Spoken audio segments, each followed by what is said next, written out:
Have you ever looked around your home and felt like all the stuff is quietly taking over your peace? If you're over 70 and tired of clutter, you're far from alone. Many people reach a point where possessions stop adding comfort and start creating stress, physically, mentally, and even emotionally. Maybe you've noticed it's harder to find things or cleaning takes more time than it used to. The truth is, keeping objects that no longer serve a purpose can slowly drain your energy and make your home feel heavy instead of calm.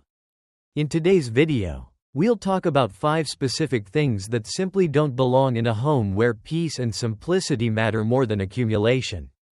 These might seem harmless or even sentimental, but they often stand between you and a truly restful space. If you've been meaning to declutter but don't know where to begin, this will help you take the first confident step. Stay with us until the end because I'll share not just what to remove, but why letting go can make such a difference in how you feel every day. You'll learn how to reclaim your space, restore balance, and rediscover the joy of living light. If you're ready to make your home feel peaceful again, you won't want to miss this. Now, let's get started. Item 1. Outdated paperwork and forgotten files. The first thing that clutters up the homes of so many older adults is paperwork that has lost its purpose.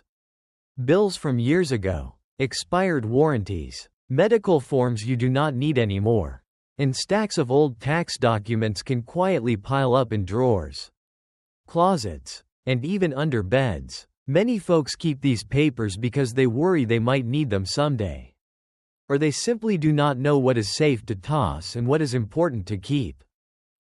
But the truth is, hanging on to paperwork that no longer serves you is like holding on to a quiet source of anxiety. Every time you open that drawer or walk past that stack of folders, it nags at your mind, even if you do not realize it. If you want a peaceful, clutter-free home, start with your paperwork, set aside an afternoon, put on your favorite music, and go through your files one by one. Anything older than 7 years, especially tax documents, can almost always be safely shredded unless your accountant or the IRS has told you otherwise. Medical forms and insurance policies that have been replaced or are no longer active have no business taking up space in your home. Create a folder or a small box for the truly essential documents, birth certificates, wills, passports, current insurance policies, and give yourself permission to let go of the rest. Clearing out paperwork is about more than just creating space in your file cabinet. It is a way to free yourself from the burden of the past and focus on the present. There is a quiet confidence that comes from knowing exactly where your important papers are and from not being weighed down by things that have outlived their usefulness. If you have trouble letting go, remember that you are not alone. I knew a gentleman named Charles in his mid-70s who spent years holding on to boxes of paperwork from his old business. He always thought he would sort through it someday, but the task felt overwhelming. One weekend, with help from a friend, Charles finally let go of it all except for a handful of meaningful records. He said he felt lighter than he had in years. Removing outdated paperwork from your home is one of the quickest and simplest ways to reduce clutter. Lower your stress and make your life more manageable. You will find that the rest of your decluttering journey becomes easier. Once you have taken this first step, when your home is free of unnecessary files, it opens the door to greater peace of mind and a sense of readiness for whatever comes next. Item 2. Unused appliances and duplicates. The second thing that tends to accumulate unnoticed in many seniors' homes is small appliances and duplicate gadgets that serve no real purpose. Over the years, it is easy to gather an extra coffee maker, 2 or 3 toasters, a blender that stopped working years ago, or specialty devices you only used once, like a waffle iron or electric carving knife. Maybe you kept that spare microwave or rice cooker just in case or because someone gave it to you as a gift. But the honest truth is, these unused or duplicate items take up precious counter and cabinet space, making your kitchen feel crowded and harder to keep clean. Every appliance and gadget you keep should earn its place by making your life easier or bringing you joy. If you have not used it in the last year, or if you do not even remember why you kept it, it is probably time to let it go. Unplug everything from the counter and take a close look. Set aside anything broken, outdated, or replaced by a newer model. Be honest about what you truly use. The rice cooker you bought because it was on sale but never figured out? The mixer with missing parts? The 2 slow cookers you meant to use for family gatherings that never happened? They are not serving you now. And keeping them only adds to the clutter. Decluttering your kitchen and storage areas of unused appliances does more than clear up physical space. It reduces the daily mental effort needed to find what you really need. When you open a drawer or cabinet and see only the items you use and love, your whole kitchen feels more inviting. You are more likely to cook healthy meals, clean up quickly, and enjoy time spent at home. Plus, passing on appliances to family, friends, or local donation centers gives those items new life and helps someone else in need.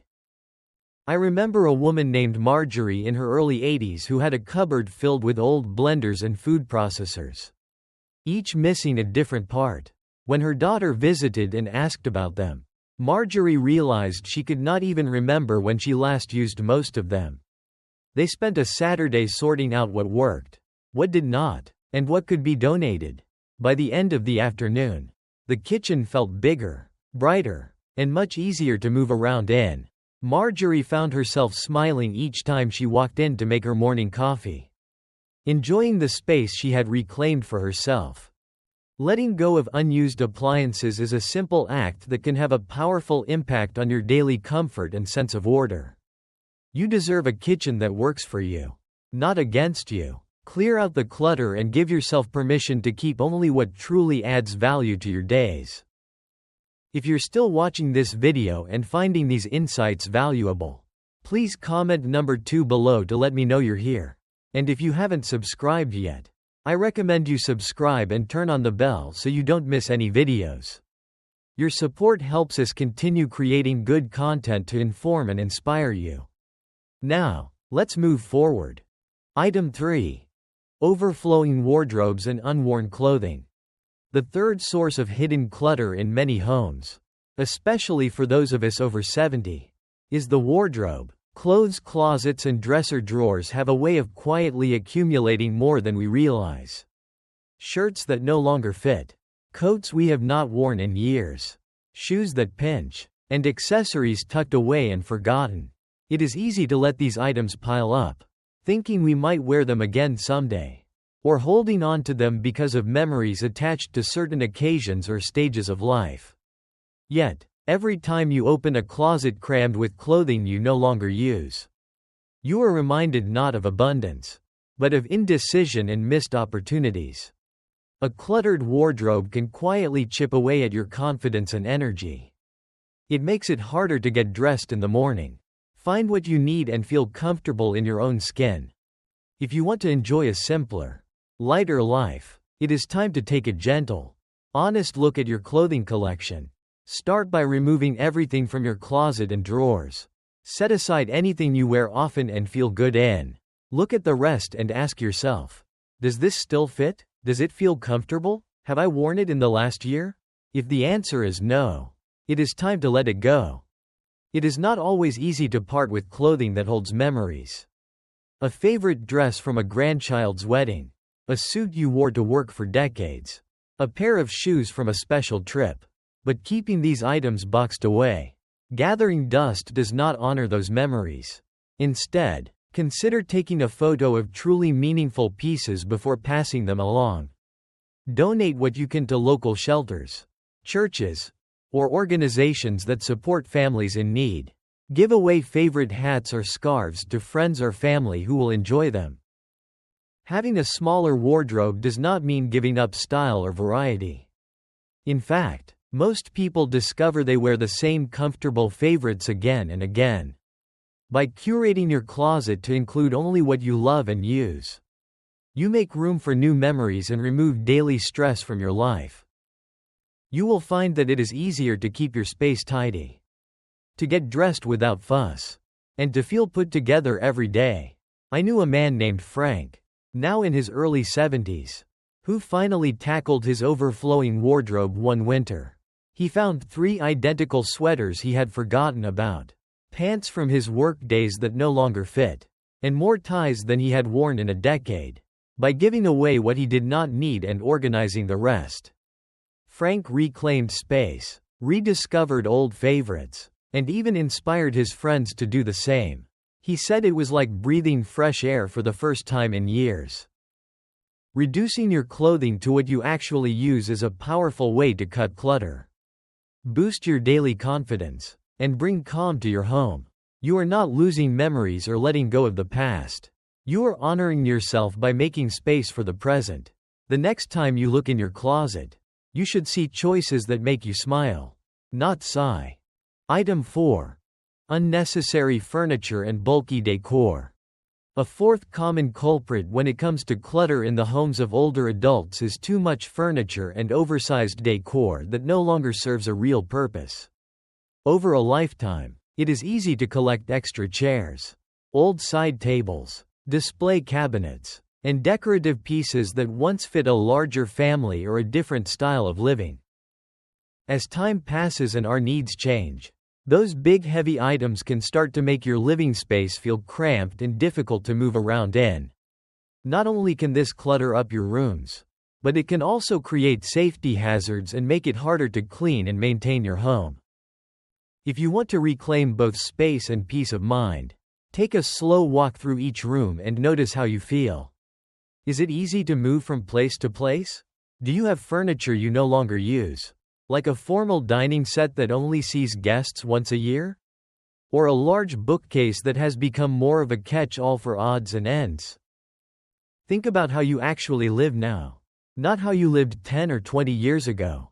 Your home should be a reflection of your current lifestyle, not a museum to the past. Start by identifying the most cumbersome or unused pieces. Maybe there's a recliner that no one finds comfortable anymore, or end tables that only collect mail and dust. Perhaps your bedroom has a heavy dresser that could be replaced with something smaller and easier to use. Ask yourself, does this item still serve me? Does it help or hinder my daily life? If it is just taking up space, consider passing it on to a family member, selling it, or donating it to someone who will appreciate it. The more you let go, the easier it becomes to clean, maintain, and enjoy your living spaces. Bulky decor can have the same effect. Large vases, statues, artificial plants, or elaborate wall hangings may have suited your taste once, but if they now feel overwhelming or out of place, it is all right to simplify. Keeping just a few favorite pieces and removing the rest can make your home feel calmer, more open, and easier to navigate. Remember, a few well-chosen decorations can bring much more warmth and personality to a room than a dozen crowded pieces. This process is not about stripping your home of its character or memories. It is about making conscious choices to support your comfort, safety, and well-being. I recall a woman named Susan in her 70s who realized her living room was packed with furniture she had inherited from family. While each piece had a story, together they made the room hard to use. Susan decided to keep her favorite chair in a small table for her morning coffee, and she gave the rest to her children in a local charity. Her home became easier to manage, and she felt lighter and freer in her daily life. Removing unnecessary furniture and bulky decor is a loving act, not just for yourself, but for those who visit and help care for you. It reduces the risk of tripping, makes it simpler to keep things tidy, and creates a more welcoming atmosphere. Most importantly, it is a way of honoring your needs and making sure your home serves you, not the other way around. If you're still watching this video and finding these insights valuable, please comment number 4 below to let me know you're here. And if you haven't subscribed yet, I recommend you subscribe and turn on the bell so you don't miss any videos. Your support helps us continue creating good content to inform and inspire you. Now, let's move forward. Item 5. Sentimental items without purpose. The final and often most difficult category of clutter for anyone, but especially for those of us past 70, is sentimental items that have lost their place or meaning in your daily life. These can include old greeting cards, faded photographs, gifts from long ago, souvenirs from trips, or boxes filled with your children's artwork from when they were small. Over the years, these keepsakes can quietly multiply until they fill closets, attics, and storage bins, creating a weight of memories that becomes more overwhelming than comforting. Letting go of sentimental clutter does not mean erasing your past or forgetting people and experiences that shaped you. It means choosing to honor the most meaningful memories while releasing the burden of holding on to every little thing. Begin by gathering all your sentimental items in one place. Hold each item and ask yourself, does this truly bring me joy or comfort? Does it have a place in my life today? If the answer is yes, find a special spot for it where you can see and appreciate it. If not, consider letting it go with gratitude. For many, it helps to keep a small box or display shelf for the most precious treasures, a handful of photos, a letter from a loved one, a favorite souvenir. Take pictures of items you wish to remember, but no longer need to keep. This way, you preserve the memory without holding on to the physical object. Share keepsakes with family members who might value them or pass them along to friends. By doing this, you not only free up space in your home, but also share your memories in a way that connects and enriches others' lives. There was a gentleman I once knew named Howard in his early 80s who held on to dozens of boxes filled with his children's school papers, sports trophies, and old letters from friends. He realized that most of these items had not seen the light of day in decades. With help from his daughter, Howard sorted through each box, selecting a few items that meant the most to him. They created a small memory corner in his living room, displaying his favorite photos and letters. The rest he let go, and he felt a sense of relief and freedom that surprised him. The process of releasing sentimental clutter can bring up strong emotions. Allow yourself to remember, reflect, and when needed, grieve the passage of time. But know that your memories live on in your heart and your stories, not just in the things you keep. The freedom and lightness that come from letting go will give you more space, physically and emotionally, to enjoy the present and welcome new experiences. You deserve a home that reflects who you are now, not just who you were. By gently curating your sentimental items, you give yourself the gift of clarity, comfort, and room to grow in the years ahead. Clearing out what no longer serves you is not just a chore, but an act of self-care and love. Final thoughts. As we wrap up this video, take a moment to look around your home and reflect on the things that fill your space. What stood out to you most today? Which of these 5 categories is weighing you down, and which one can you let go of to create a lighter, more peaceful home? Remember, decluttering after 70 is not about perfection or erasing the past. It is about making room for comfort, safety, and new experiences. The journey is personal, and every small step you take can bring a powerful sense of relief and satisfaction. Start with what feels easiest and be gentle with yourself through the process. You do not have to do everything at once, and you do not have to let go of anything you are not ready to part with. The important thing is to honor your own needs and to create an environment where you can thrive. Each item you clear is a gift to yourself and a way to show love to those who share your home or visit you. Your home should be a reflection of who you are now and the life you wish to enjoy moving forward. We'd love to hear from you. Leave a comment below and share one thing you learned today and how you plan to use it in your life. Your thoughts are important to us, so don't hesitate to share them. Reading your comments gives us great motivation and encouragement. If you enjoyed this video and found it helpful, please like, subscribe, and share. Your support helps us continue creating good content to inform and inspire you. Thanks for watching, and we look forward to seeing you in the next video.